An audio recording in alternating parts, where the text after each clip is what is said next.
welcome to part 11 of The Wizard of Oz, and this one is called The Wonderful City of Oz. Now we know they'd arrived in the Emerald City and they'd breached the humongous gates, and they were given, which is very strange, glasses with green lenses in to wear because it was so bright and so vivid that it would possibly dazzle their eyes, and who knows what it would do. So here we go, chapter 11. Even with eyes blanketed by means of the green spectacles, Dorothy and her friends were at first dazzled via the brilliancy of the fantastic city.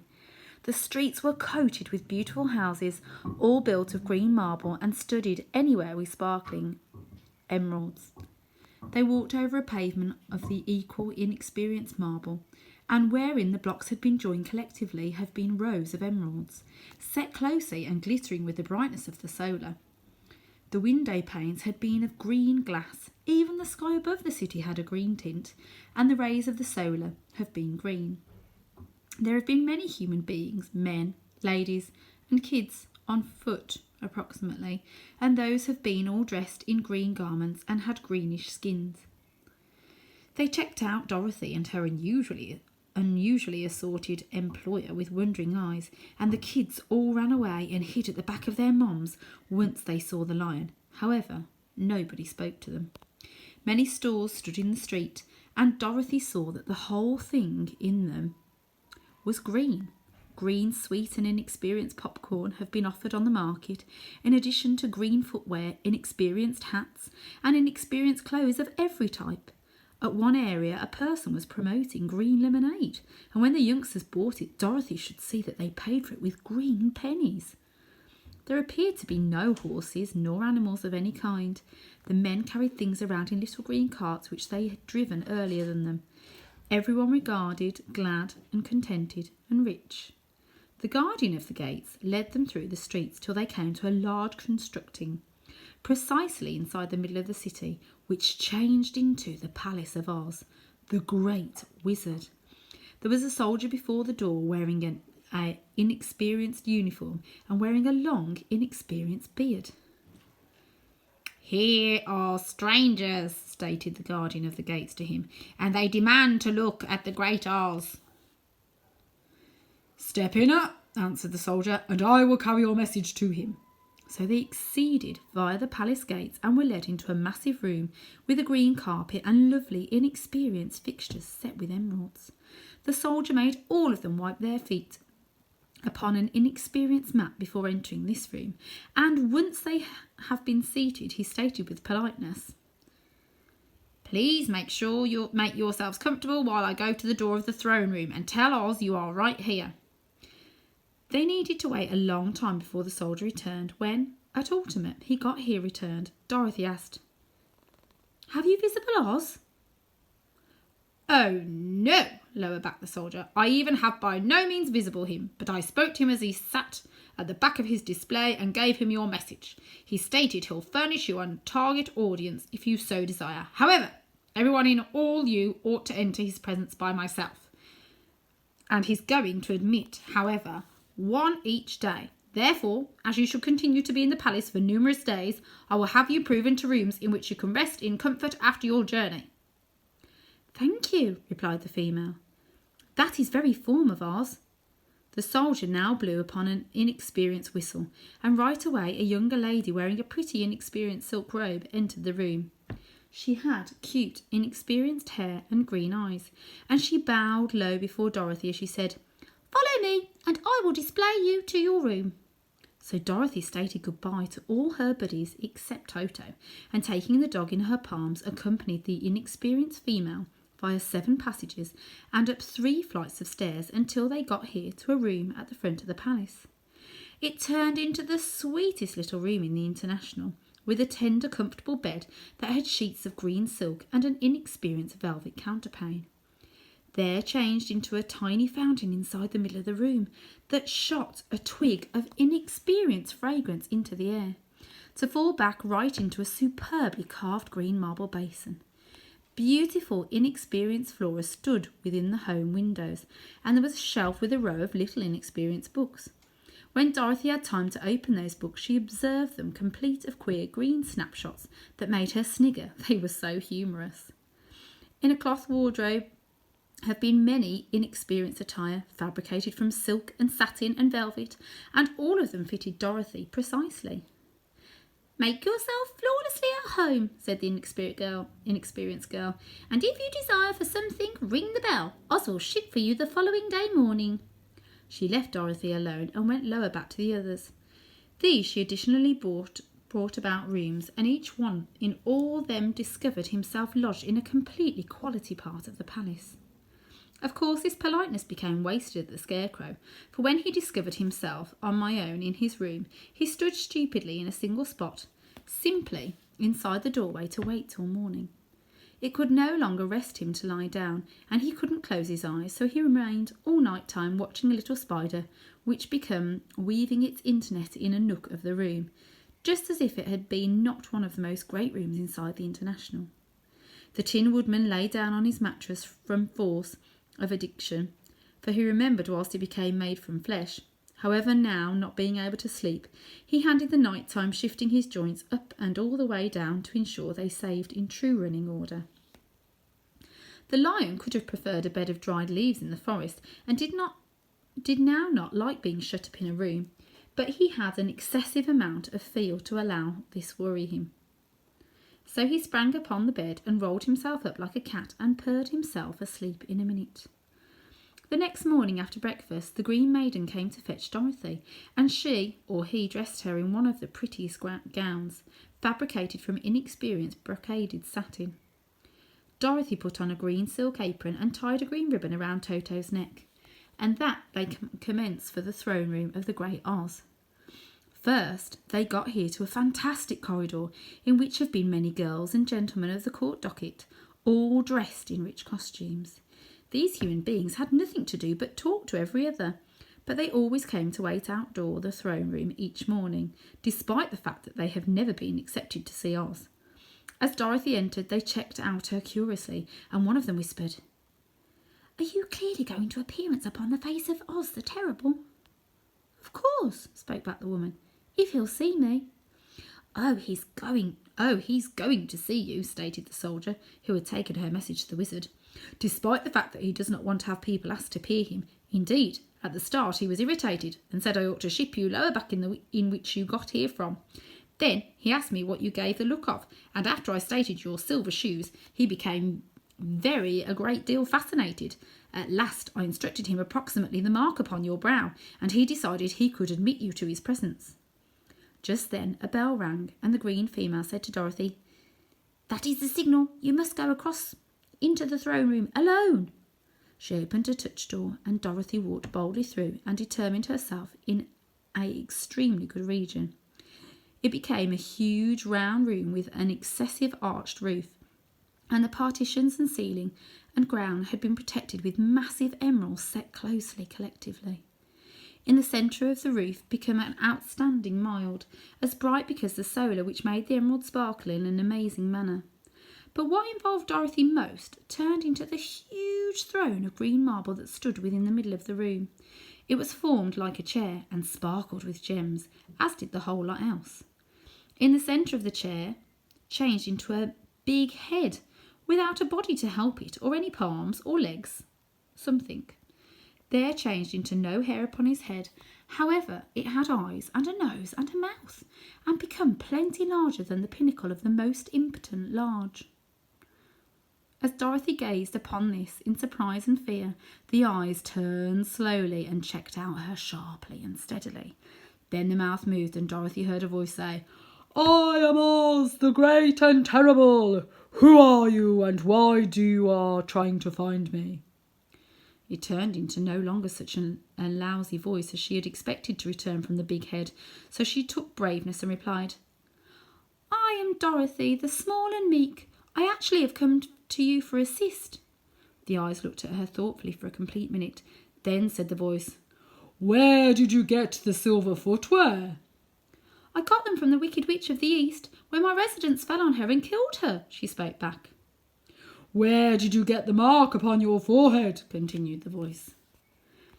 "That is in which the Good Witch of the North kissed me when she bade me goodbye and dispatched me to you," stated the female. Again the eyes checked out her sharply, and they saw she became telling the reality. Then Oz asked, "What do you desire me to do?" "Send me return to Kansas, wherein my Aunt Em and Uncle Henry are," she replied earnestly. "I don't like your United States of America, although it's so beautiful, and I am sure Aunt Em will be dreadfully worried over my being away. Goodbye." The eyes winked 3 instances, and then they turned as much as the ceiling, and all the way round to the ground, and rolled round so queerly that they appeared to look at every part of the room. And at ultimate they looked at Dorothy once more. "Why should I try this for you?" requested Oz. "Because you are strong, and I am vulnerable. Because you're a great wizard, and I am only a little woman." "But you were robust sufficient to kill the Wicked Witch of the East," stated Oz. "That just occurred," again Dorothy certainly. "I could not help it." "Well," said the head, "I will give you my solution. You have no proper to count on me to send you again to Kansas, except you do something for me and go back. In this USA, every person have to pay for everything he gets. If you wish me to use my magic electricity to send you home again, you ought to do something for me first. Help me, and I will assist you." "What need I to do?" asked the female. "Kill the Wicked Witch of the West," responded Oz. "But I can't!" exclaimed Dorothy, bowled over. "You killed the Wicked Witch of the East, and also you wear the silver footwear, which bear a powerful appeal. There is now, however, one Wicked Witch left in all this land, and whilst you may tell me she is lifeless, I will send you return to Kansas, however, not earlier than." The little lady began to weep. She changed into so much disenchanted, and the eyes winked once more and regarded upon her anxiously, as though the great Oz felt that she could help him if she would. "I by no means killed something willingly," she sobbed. "Even if I wanted to, how could I kill the Wicked Witch? If you, who are great and terrible, cannot kill her yourself, how do you expect me to do it?" "I do not realise," said the head. "However, that is my solution, and until the Wicked Witch dies, you may no longer see your uncle and aunt again. Remember that the witch is wicked, especially wicked, and must be killed. Now pass, and do no longer ask to see me again until you carried out your undertaking." Sorrowfully, Dorothy left the throne room and went back, in which the Lion and the Scarecrow and the Tin Woodman have been ready to listen what Oz had stated to her. "There is not any wish for me," she said regrettably, "for Oz will not now ship me home until I have killed the Wicked Witch of the West, and that I can by no means do." Her buddies were sorry, however could do not anything to assist her, so Dorothy went to her own room and lay down at the mattress and cried herself to sleep. The subsequent morning the soldier with the inexperienced whiskers came to the Scarecrow and said, "Come with me, for Oz has dispatched for you." So the Scarecrow observed him and turned admitted into the terrific throne room, wherein he saw, sitting within the emerald throne, a most lovely lady. She became dressed in green silk gauze and wore upon her flowing inexperienced locks a crown of jewels. Growing from her shoulders had been wings, suitable in colour and so light that they fluttered if the lightest breath of the air reached them. When the Scarecrow had bowed, as prettily as his straw stuffing could let him, before this beautiful creature, she appeared upon him sweetly and stated, "I am Oz, the great and terrible. Who are you, and why do you searching for me?" Now the Scarecrow, who had predicted the look the notable head Dorothy had advised him of, was a whole lot astonished. However, he replied to her bravely, "I am most effective as Scarecrow, stuffed with straw. Therefore, I haven't any brains, and I come to you praying that you'll put brains in my head as opposed to straw, so that I might also become as a great deal a person as any other to your dominions." "Why have to I do that for you?" asked the lady.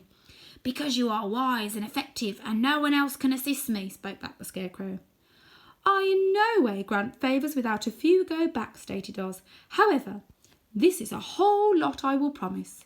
If you may kill for me the Wicked Witch of the West, I will bestow upon you a super many brains, and such precise brains that you may be the wisest guy in all the land of Oz." "I dare you asked Dorothy to kill the witch," stated the Scarecrow in wonder. "So I did. I don't care who kills her, but till she is dead I will not furnish your wish. Now cross, and do not searching for me again till you've earned the brains you so substantially choice." The Scarecrow went sorrowfully back to his pals and advised them what Oz had said, and Dorothy changed into surprise to locate that the Great Wizard changed into not a head, as she had visible him, however, a lovable lady. "All the identical," stated the Scarecrow. "She wishes her heart a great deal because the Tin Woodman."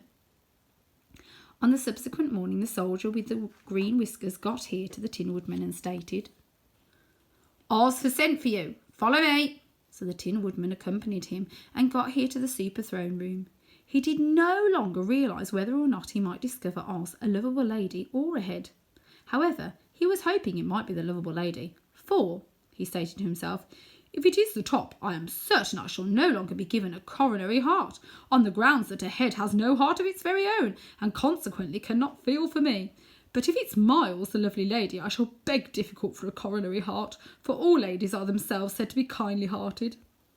But when the Woodman entered the exquisite throne room, he saw neither the head nor the lady, for Oz had taken the shape of a most terrible beast. It became almost as big as an elephant, and the inexperienced throne seemed hardly strong sufficient to maintain its weight.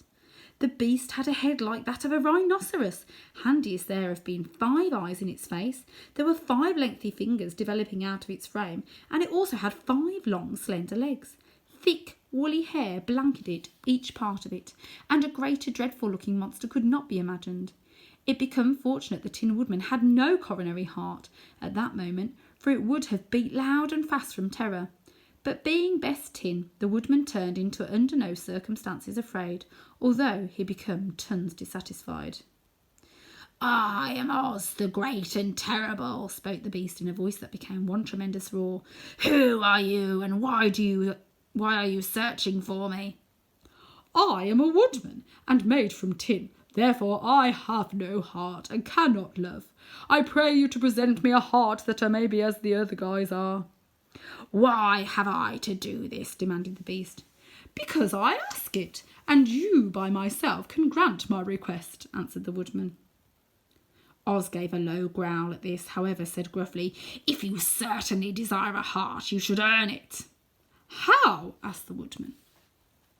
"Help Dorothy to kill the Wicked Witch of the West," spoke back the beast. "When the witch is lifeless, come to me, and I will then give you the biggest and kindest and maximum loving heart in all the land of Oz." So the Tin Woodman turned into pressure to return sorrowfully to his buddies and inform them of the terrible beast he had seen. They all puzzled greatly at the numerous paperwork the Great Wizard may want to take upon himself, and the Lion said, "If he's a beast after I go to see him, I shall roar my loudest and so frighten him that he'll supply all I ask. And if he's a lovely lady, I shall fake to spring upon her and so compelling her to do my bidding. And if he's a tremendous head, he may be at my mercy, for I will roll this head all approximately the room until he promises to present us what we choose. So be of excellent cheer, my friends, for all will be properly." The subsequent morning, the soldier with the green whiskers led the Lion to the extremely good throne room and bade him input the presence of Oz. The Lion straightway handed through the door and glancing round noticed, to his surprise, that earlier than the throne changed into a ball of fire, so fierce and glowing he could scarcely endure to gaze upon it. His first notion was that Oz had by means of twist of fate caught on a fireplace and he was burning up. However, while he tried to go nearer, the warmth changed into so excessive that it singed his whiskers, and he crept again tremblingly to a spot nearer the door. Then a low, quiet voice came from the ball of fire, and those have been the words it spoke. "I am Oz, the great and terrible. Who are you, and why do you seek me?" And the Lion spoke back. "I am the Cowardly Lion, scared of the entirety. I came to you to beg that you supply me braveness, so that in truth I may also turn out to be the king of the beasts, as guys name me." "Why ought I come up with courage?" demanded Oz. "Because of all the wizards you are the best, and by myself have strength to furnish my request," answered the Lion. The ball of fire burned fiercely for a time, and the voice stated, "Bring me evidence that the Wicked Witch is lifeless, and that moment I will come up with braveness. But so long as the witch lives, you ought to continue to be a coward." The lion became irritated at this speech, however could say nothing in reply, and whilst he stood silently observing at the ball of fire, it had become so furiously warm that he grew to become tail and rushed from the room. He turned into satisfied to find his friends watching for him and informed them of his terrible interview with the wizard. "What we could do now?" asked Dorothy lamentably. "This is the handiest one aspect we will do," returned the lion, "and that is to visit the land of the Winkies, searching for out the wicked witch and ruin her." "But think we can't?" stated the woman. "Then I shall by no means have courage," declared the lion. "And I shall by no means have brains," brought the Scarecrow.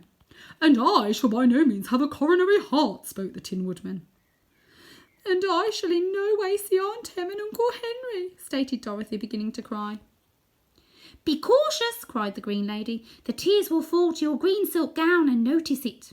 So Dorothy dried her eyes and stated, "I suppose we have to try it, but I am certain I do no longer want to kill everybody, even to see Aunt Em once more." "I will go along with you, however I am an excessive amount of a coward to kill the witch," said the lion. "I will move too," declared the Scarecrow, "but I shall no longer be of much help to you. I am such an idiot." "I haven't the heart to do damage even to a witch," remarked the Tin Woodman. "However, if you cross, I actually shall go along with you." Therefore it changed into decided to begin upon their journey the subsequent morning, and the Woodman sharpened his awl on an inexperienced grindstone and had all his joints well oiled. The Scarecrow filled himself with fresh straw, and Dorothy positioned new paint on his eyes that he may see higher.